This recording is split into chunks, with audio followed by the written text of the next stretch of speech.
ini menuju ke epitel usus halus.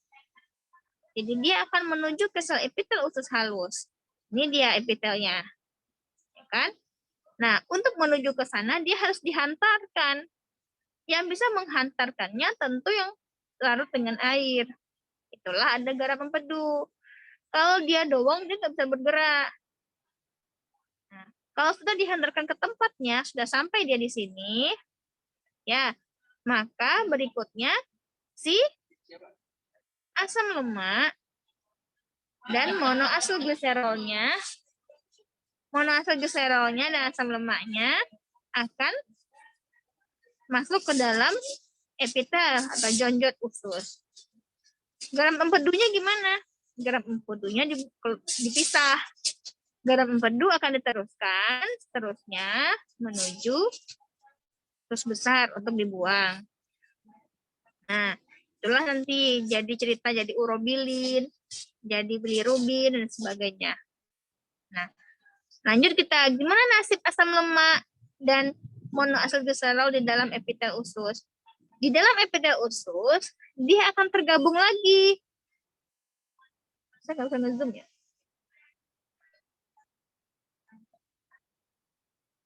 Nah, dia akan bergabung lagi. Oke, dia akan bergabung lagi ini menjadi TG. Gitu. Jadi asam lemak dengan monoasilgliserol akan tergabung lagi menjadi triasilgliserol. Basah. Nah, kalau udah jadi TG, saya ulang lagi.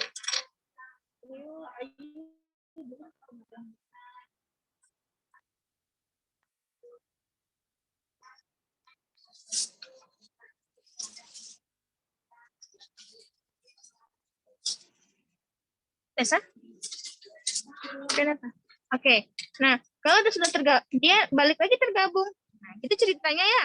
Jadi udah capek-capek masuknya dalam bentuk TG, udah diproses sekian panjang jalan ceritanya. Terus ujung-ujungnya kenapa di sini gabung lagi gitu? Ada yang tahu nggak kenapa kira-kira digabung lagi pas nyampe di sini? Kenapa nyampe di sini nih di epitel usus nih? Kenapa dia digabung lagi?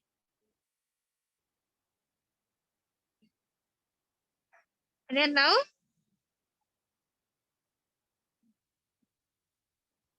Ayo, ada yang tahu nggak, buruan? Kenapa sampai di dalam epitel usus dia bergabung lagi G? Ngapain tadi capek-capek udah dalam pas dimakan kan TG, terus ngapain capek-capek dirubah lagi menjadi FA sama MG, masuk lagi jadi MA sama MG, terus pas nyampe di epitel gabung lagi. Kenapa kira-kira?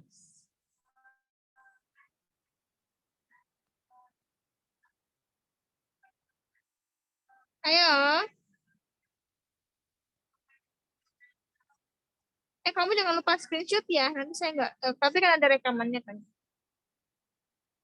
Halo, ada orang di sini. Kenapa dia harus dirubah lagi jadi TG? Ngapain dia capek-capek tadi dirubah dirinya menjadi FA dan MG? Untuk membentuk silomicrons, Bu. Untuk mendekorasi belum sampai lagi sana sayang. Belum sampai lagi sana. Saya tanya, kenapa tadi kan dimakan TG, terus diserapnya dalam udah capek-capek, terus dibuat TG lagi pas sampai di usus. Karena cuma butuh 3 BS, Bu. BS bilisalnya, Bu. Siapa yang ngomong? Kan di Ozi, Bu. Ozi, kenapa Zi?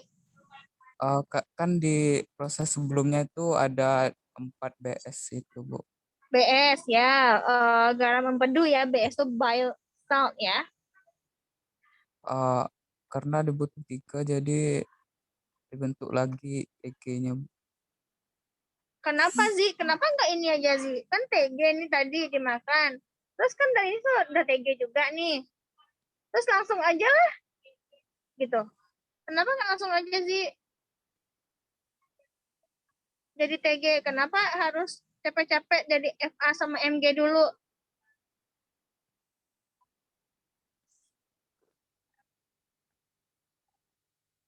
Pas, Bu.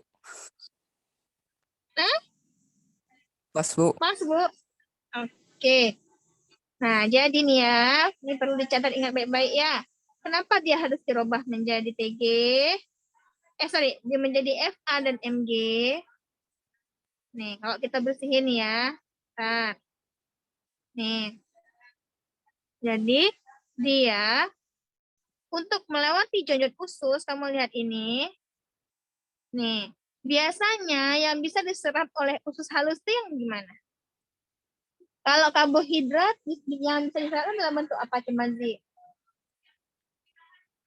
Yang bisa lewat di usus halus itu, Zi? Sini nih. Gimana, Zi? Nih, yang bisa lewat sini siapa nih? Nih. Siapa yang bisa lewat sana? Yang larut Yang dalam kalau karbohidrat yang bisa lewat cuman glukosa, gitu nggak sih? Kalau dia protein yang bisa lewat cuman asam amino. Nah, itu ukurannya gimana? Kecil. Ya, monomer kan ya. Karena dia usus penyerapan. Kalau pada besar yang bisa lewat, nanti bocor ususnya. Jadi yang bisa lewat itu hanya yang berukuran kecil alias monomer. Ya, monomer gitu. Hanya monomer yang bisa lewat. Nah, monomernya lipid siapa? Asam lemak dan gliserol. Makanya yang boleh lewat, ya yang bisa lewat di sini, cuman nih FA dan MG. Nih, jadi memang cuma dia yang bisa lewat. Nih, si FA dan MG. Makanya nggak bisa langsung si TG yang ini serap ke dalam, nggak bisa. Nggak bisa dia. Bisanya adalah FA dan MG. Nah, nyampe di dalam, dia jadi TG lagi. Jadi TG lagi di dalam. Nah, udah jadi TG, dia akan bergabung dengan fosfolipid dan protein ApoB ya, ApoB48 membentuk kilomikron. Nah, kilomikron itu bentuknya sama kayak misel tadi, kayak onde-onde. Terus di dalamnya ada gula merah. Begitu, kebayang nggak sih? Nah, jadi itu juga namanya kilomikron. Ya, nah kelompok kilomikron nanti lagi temannya nanti, dia disebut dengan kelompok lipoprotein. Apa itu lipoprotein? Dia dari arti katanya, lipoprotein. Lipolipid, protein ya protein. Jadi dia adalah bentuk gabungan dari lipid dengan protein. Ini dia contohnya. Salah satunya adalah si tadi ya, adalah si ini nih. Si ini. Si kilomikron. Maka nama lainnya adalah lipoprotein. Nah, nanti kilomikronnya awal yang terbentuk adalah kilomikron nascent namanya. Nascent itu kilomikron muda.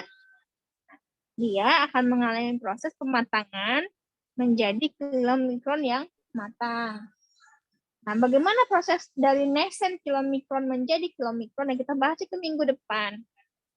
Ya, nah di kilomikron dibawa ke limfatik, dari limfatik akan ditransfusikan dalam darah.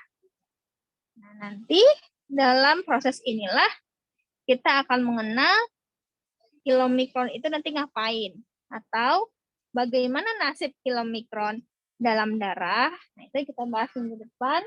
Nggak minggu depan juga ya, minggu-minggu depannya lagi pas pembahasan lipid.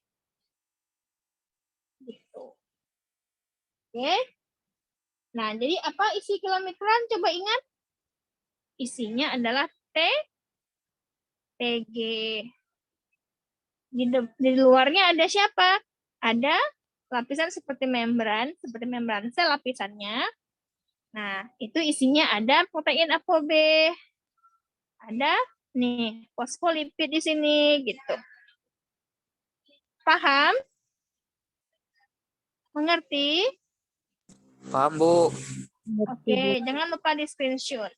Nah, Ya, nanti kilomikron barulah dia berproses nanti di sini. Itu saya ceritakan nanti minggu depan. Oke, itu dulu dari saya. Nah, ini yang perlu kamu pahami ya.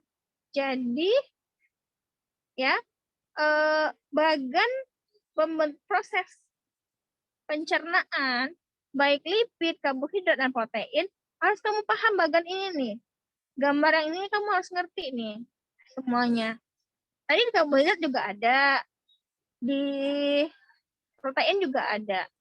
Nah, sayangnya tidak semua di slide presentasi kamu ada gambar. Padahal bercerita dengan gambar jauh lebih mengerti dibandingkan hanya dengan tulisan. Benar nggak? Betul, Bu. benar, Bu. Betul, Kalau Bu. di slide penyaji kemarin tentang lipid, ya pencernaan lipid, ada diceritakan ada. Ya, ada nggak disebutkan tentang apoprotein? Ada, tapi nggak ada gambar. Padahal visualisasi kita di biokimia itu adalah gambar, bagan, ya, reaksi. Nah, itu gambar. Kalau cerita, bengong, nggak paham, kita nggak bisa. Metabolisme juga gitu, gambar banyaknya bagan. Banyaknya. Oke, itu dari saya. Nah, silahkan kelompok penyaji dari pencernaan dari karbohidrat, lipid, dan protein, silahkan perbaiki slide-nya. Perlu buat video nggak, Bu? Nggak perlu. Slide aja diperbaiki. Dan nanti di akhir kita kumpulkan slide ya. Ya, berarti abis ini kamu kumpulkan slide kamu per kelompok.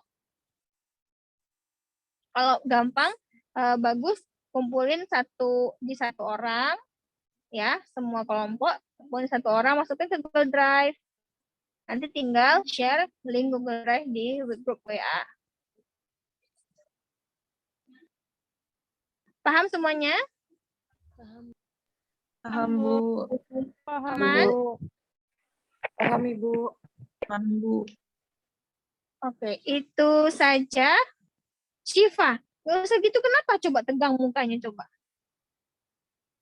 Oke, nah, jadi itu dari saya tambahannya sedikit. Nah, apakah minggu depan kamu masih butuh review apa enggak? Terserah kamu. Kalau butuh review, ayo boleh. Silahkan. Ya, kalau butuh review silahkan untuk hari Selasa minggu depan dibuat linknya. Oke, Friska dan teman-teman yang lain, kalau rasanya udah cukup reviewnya, udah nggak apa-apa. Saya terserah kamu.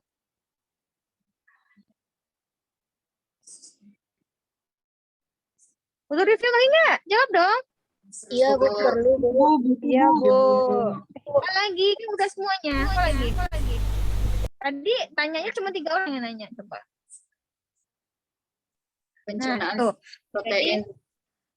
Pencernaan protein. Ya, silahkan disiapkan pertanyaan-pertanyaan atau poin-poin yang tidak ngerti untuk dibahas. Oke. Oke, baik. Kita ingat ya, kita uji tanggal 9. Dan kemungkinan soalnya objektif sih. Nah, objektif tapi analisis ya. Oke.